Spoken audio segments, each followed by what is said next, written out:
മാരിയമ്മൻ തെരുവ് ഞാൻ എഴുതുന്നത് ഒരു നോവലായിട്ടല്ല, ഒരു തിരക്കഥയായിട്ടായിരുന്നു. ഒരു ഫുൾ ഫിലിം സ്ക്രിപ്റ്റ്. ഏകദേശം 15 വർഷക്കാലം മുമ്പ്. അന്ന് സിനിമ തലയ്ക്ക് പിടിച്ച് നടക്കുന്നൊരു കാലമായിരുന്നു.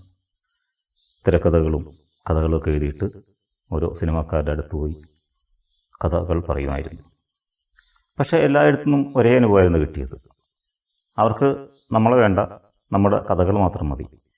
കഥകൾ അവർ മോഷ്ടിച്ചു കൊണ്ടുപോകും. അതായിരുന്നു സീൻ. അത്തരത്തിൽ ഒരനുഭവം എനിക്ക് ഈ മാരിയമ്മൻ തെരുവിൻ്റെ കാര്യത്തിലുണ്ടായി. മാരിയമ്മൻ തെരുവ് എന്ന ഫുൾ സ്ക്രിപ്റ്റുമായിട്ട് ഞാൻ ചിലരെ ചെന്ന് കണ്ടു. ഒരു പ്രൊഡക്ഷൻ കമ്പനി അത് അക്സെപ്റ്റ് ചെയ്തു. നമുക്കത് സിനിമയാക്കാം എന്ന് പറഞ്ഞിട്ട് അവർ അക്സെപ്റ്റ് ചെയ്തു. അങ്ങനെ അതിൻ്റെ ചർച്ചകളൊക്കെ പുരോഗമിച്ചു. പക്ഷേ പോകെ പോകെ എനിക്ക് മനസ്സിലായി, ആ പ്രൊഡക്ഷൻ കമ്പനിയുടെ ഓണർക്ക് സിനിമയെപ്പറ്റി വലിയ ഗ്രാഹ്യമൊന്നുമില്ല എന്ന് എനിക്ക് മനസ്സിലായി. ഒരു ലോജിക്കില്ലാത്ത കുറേ നിർദ്ദേശങ്ങളൊക്കെ ഈ കഥയുടെ കാര്യത്തിൽ ഒരു മുന്നോട്ട് വെച്ചു. കഥാപാത്രങ്ങൾ ഇങ്ങനെ മാറണം, അങ്ങനെ മാറണം എന്നൊക്കെ പറഞ്ഞിട്ട്. അതെനിക്കത്ര ബോധ്യമായില്ല.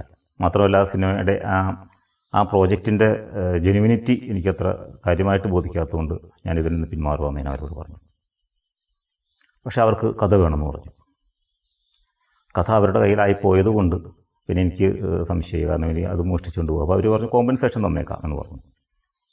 ഓക്കെ, ഞാൻ അതിൻ്റെ എഗ്രിമെൻറ്റ്, അത് ആ കഥ മാത്രം സിനിമയാക്കാനുള്ള ആ എഗ്രിമെൻറ്റ് സൈൻ ചെയ്ത് അതിൻ്റെ മാന്യമായിട്ട് കോമ്പൻസേഷൻ വാങ്ങി ഞാൻ പിരിക്കും. പക്ഷേ പിന്നീട് 1 വർഷത്തിന് ശേഷം മലയാള സിനിമയിൽ ഒരു സിനിമ പുറത്തിറങ്ങി. റിമി ടോമി ആയിരുന്നു നായിക, ജയറാം നായകൻ. മലയാള ടെലിവിഷൻ സീരിയലിൻ്റെ പശ്ചാത്തലത്തിലൊരു സിനിമ. കുറച്ച് ഹൊററൊക്കെ ഉണ്ട്.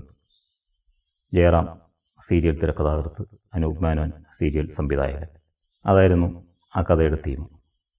മാരിയമ്മൻ തെരുവിൻ്റെ തീമായിരുന്നത്. ഞാനതിൻ്റെ പുറകെ ഒന്നും പോകാൻ പോയില്ല, കാരണം നമ്മളത് വിറ്റ കഥയാണല്ലോ. ഒരുപക്ഷെ പ്രൊഡക്ഷൻ കമ്പനിക്കാരവർക്ക് കൊടുത്ത കഥയായിരിക്കാം. ആ കഥ പക്ഷേ ഈ നോവലിൻ്റെ കഥയൊന്നുമല്ല. അത് ഇവരിൽ നിന്ന് കുറച്ച് തോണ്ടിയെടുത്ത് നോക്കി മാത്രമേ ഉള്ളൂ. ഈ കഥ അതേപടിയൊന്നും അവർ പറഞ്ഞിട്ടില്ല. അതുകൊണ്ട് തന്നെ എനിക്ക് തോന്നുന്നത് ഒരുപക്ഷെ ഈ പ്രൊഡക്ഷൻ കമ്പനിക്കാരെ അവർ ചിറ്റ് ചെയ്ത് കാണുമായിരിക്കാം. സാധാരണഗതിയിൽ കഥകളൊക്കെ അവതരിപ്പിക്കുമ്പോൾ ഈ കഥ കേൾക്കാനായിട്ട് ചിലരൊക്കെ ഒന്നിരിക്കും. അസിസ്റ്റൻ്റ് ഡയറക്ടേഴ്സ് ഉണ്ടാവാം, പ്രൊഡക്ഷൻ മാനേജേഴ്സൊക്കെ ഉണ്ടാവാം. അപ്പോൾ ഇതുങ്ങൾ ഈ കഥ കേട്ടിട്ട് പോയിട്ട് അവരുടെ ടീമിൻ്റെ അടുക്കൽ പോയി ഞങ്ങൾ വലിയ ആൾക്കാരാന്ന് കാണിക്കാൻ വേണ്ടി, ഞങ്ങൾ ക്രിയേറ്റിവിറ്റി ഉള്ളവരാന്ന് കാണിക്കാൻ വേണ്ടിയിട്ട് ഈ കഥകളൊക്കെ എടുത്ത് വിളമ്പിക്കളയേ. അപ്പോൾ സംവിധായകരും തിരക്കഥാകൃത്തുക്കളും നിരപരാധികളായിരിക്കും. ഇവർക്കൊരു താങ്ക്സ് കാർഡ് വെച്ചിട്ട് ഇവർ ഈ സാധനം അടിച്ചെടുത്തു. പക്ഷേ ഇത് വേറൊരാളുടെ ആയിരിക്കും എന്നുള്ളത് അവർ ഓർക്കുന്നുണ്ടാവില്ല. ഒത്തിരി നോവലിസ്റ്റുകൾക്ക് ഈ അബദ്ധം പറ്റിയിട്ടുണ്ട്. എന്തായാലും റിമി ടോമി നായികയായിട്ട് വന്ന ആ സിനിമ നമ്മുടെ ഒരു കഥയുടെ ത്രെഡ് മാത്രമായിരുന്നു. അതിൽ സംവിധായകൻ്റെ മുറപ്പെണ്ണായിട്ട് വരുന്ന ഒരു പെണ്ണുണ്ട്. ആ പെണ്ണിൻ്റെ പൊസസീവ്നെസ്സാണ് ഇവരതിനകത്ത് പ്രധാനമായിട്ട് എടുത്തത്. പിന്നീട് ഞാൻ മാരിയമ്മൻ തെരുവ് നോവലാക്കുകയാണ് ചെയ്തത്. നോവലാക്കിയതിന് ശേഷം അത് പുസ്തക രൂപത്തിൽ പ്രസിദ്ധീകരിച്ചു. അങ്ങനെ സിനിമയുടെ പുറകെ നടന്ന ഞാൻ ഒടുവിൽ പുസ്തക പ്രസാധന രംഗത്തേക്ക് വരുന്നത്. കഥയുടെ രംഗത്ത് എനിക്ക് വലിയ കഷ്ടപ്പാടൊന്നും നേരിടേണ്ടി വന്നിട്ടില്ല. കാരണം ഞാൻ ആദ്യമായിട്ട് എഴുതിയ കഥ ആ അച്ചടിമഷി പുരണ്ട് കാണണമെന്ന് ആഗ്രഹിച്ചു. അത് ഞാനൊരു മാസികയ്ക്ക് അയച്ചു കൊടുത്തു, ഒരു വാരികയ്ക്ക്, മംഗളം വാരികയ്ക്ക്. അത് പ്രസിദ്ധീകരിച്ചു വന്നു. നല്ല രീതിയിൽ തന്നെ പ്രസിദ്ധീകരിച്ചു വന്നു. പിന്നെ തുടർച്ചയായിട്ട് ഞാൻ ചെറുകഥകൾ എഴുതി. മനോരമയിലും മനോരാജ്യം വാരികയിലൊക്കെ ചെറുകഥകൾ അച്ചടിച്ചു വന്നു. പിന്നെ ഞാനൊരു തുടർ നോവൽ എഴുതി. 32 അധ്യായങ്ങളുള്ള ഒരു നോവൽ, മായക്കൊട്ടാരം എന്ന പേരിൽ. ആ നോവൽ ഞാൻ മംഗളം വാരികയ്ക്കായിരുന്നു ആദ്യം സബ്മിറ്റ് ചെയ്തത്. അതെന്തുകൊണ്ടോ പിന്നെ അത് തള്ളിക്കളഞ്ഞു. മനോരാജ്യം വാരികയാണ് പിന്നീട് അത് പ്രസിദ്ധീകരിച്ചത്.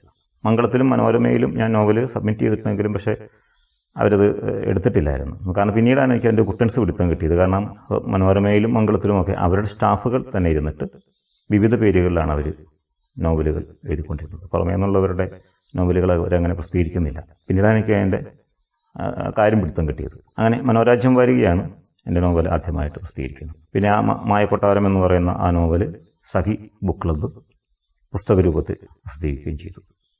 പിന്നീട് ഇങ്ങോട്ട് ഒത്തിരി പ്രസാധകർ എൻ്റെ പുസ്തകങ്ങൾ പ്രസിദ്ധീകരിച്ചു. പിന്നീട് ഞാൻ സ്വയം പ്രസാധന രംഗത്തേക്ക് കടന്നു. ഇന്നിപ്പോൾ ഏകദേശം 200ഓളം ടൈറ്റിലുകൾ എൻ്റെ പേരിലുണ്ട്. ഇംഗ്ലീഷിലുണ്ട്, അതിൻ്റെ തമിഴ് ഹിന്ദി ട്രാൻസ്ലേഷനുകളും പോയിട്ടുണ്ട്. വേൾഡ് വൈഡായിട്ട് പുസ്തകങ്ങൾ ലഭ്യമാകുന്നുമുണ്ട്. ഇന്നിപ്പോൾ ഒരു സിനിമ ചെയ്യുക എന്നുള്ളത് വലിയൊരു ആനക്കാര്യമൊന്നുമല്ല. എപ്പോൾ വേണേലും അത് സംഭവിക്കാം. മോഹൻലാൽ പറഞ്ഞതുപോലെ ഇതെല്ലാം ഒരു നിമിത്തമാണ്, ഒരു നിയോഗമാണ്. ചില സമയങ്ങളിൽ അതങ്ങ് സംഭവിക്കുകയാണ്. മാരിയമ്മൻ തെരുവിനെ കുറിച്ചാണ് ഞാൻ പറഞ്ഞു വന്നത്. മാരിയമ്മൻ തെരുവ് 4ാം പതിപ്പാണ് ഇപ്പോൾ ഇറങ്ങിയിരിക്കുന്നത്. ഫ്ലിപ്കാർട്ടിലും ആമസോണിലും മറ്റെല്ലാ പുസ്തകശാലകളിലും മാരിയമ്മൻ തെരുവ് ഇപ്പോൾ ലഭിക്കും.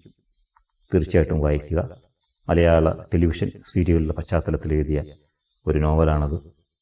15 വർഷത്തിന് ഇപ്പുറത്തേക്കും ആ നോവലിന് നല്ല പ്രസക്തിയുണ്ട്. കാരണം സീരിയലിൻ്റെ അണിയറ പശ്ചാത്തലത്തിൽ വലിയ മാറ്റമൊന്നും ഇതുവരെ വന്നിട്ടില്ല.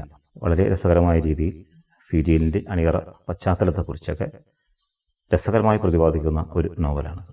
തീർച്ചയായിട്ടും വായിക്കുക, അഭിപ്രായം പറയും. മാരിയമ്മൻ തെരുവ്, ആ വീട്ടിലെ പ്രേതങ്ങൾ ഉറங்காறதில்லை.